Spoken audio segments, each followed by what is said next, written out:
Hi!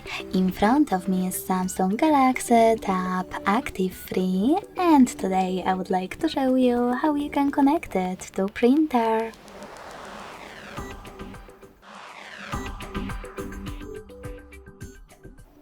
First of all, go into Devices Settings and click on Connections right away.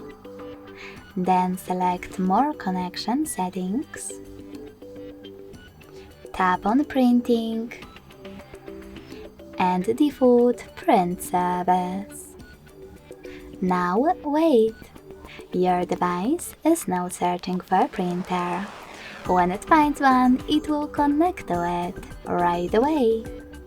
To use a different print service, tap on the blue switcher at the top to disable the default one. Go back and tap on Download plugin. Now install the best service for your printer, and when it's ready, go back to the same settings. Then click on it and wait as well. Thanks so much for watching. If you enjoyed this video, don't forget to leave a like, comment and subscribe. Bye!